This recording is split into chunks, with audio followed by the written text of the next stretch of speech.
Selamat pagi Indonesia. Anda menyaksikan seputar Bali terkini pukul 9 WITA bersama saya Yumas Sukmatika. Satuan Reskrim Polres Tabanan mengamankan seorang wanita cantik karena terlibat kasus penipuan dan penggelapan. Barang bukti berupa 7 unit mobil telah diamankan di Polres Tabanan.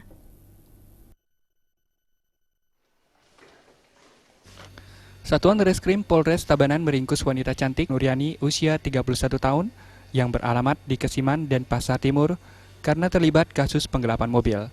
Polisi menerima laporan dari salah seorang korban, Ketut Sudarte, tersangka telah menyewa 7 unit mobil. Ketujuh unit mobil itu masih diamankan di Polres Tabanan. Barang bukti berupa 1 unit mobil Camry, Avanza, Innova, dan lainnya disewa oleh tersangka dengan kisaran harga Rp3.500.000 sampai Rp4.000.000 per bulan. Jadi seluruh kendaraan itu digadekan oleh si pelaku bervariasi, ada yang sampai 40 juta per unit, 35 juta, minimal 30 juta. Nah, jadi setelah si pelaku mendapatkan uang, jadi sesuai dengan kewajibannya karena sudah perjanjian bahwa dibungakan 10%. Ya, kami menghimbau kepada masyarakat untuk tidak mudah percaya kepada oknum yang menggadekan kendaraan yang tidak bisa menunjukkan bukti kepemilikan berupa PPKB seperti unit-unit kendaraan.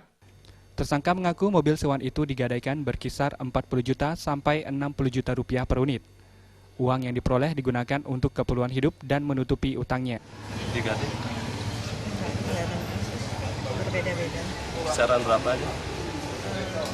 Ya, sampai 40, 30, 40. Berarti berkisar 30 sampai 40 untuk masing-masing 1 unit.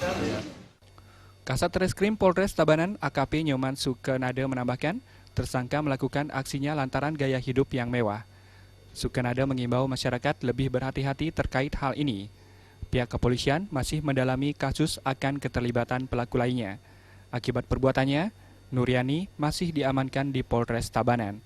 Tersangka dikenakan pasal 372 dan 378 perihal penipuan dan penggelapan dengan ancaman hukuman 4 tahun penjara. Meriantika dan Rai Suwantara, Bali TV. Pemirsa, demikian seputar Bali terkini kali ini. Nantikan informasi menarik kami dalam seputar Bali terkini 1 jam mendatang.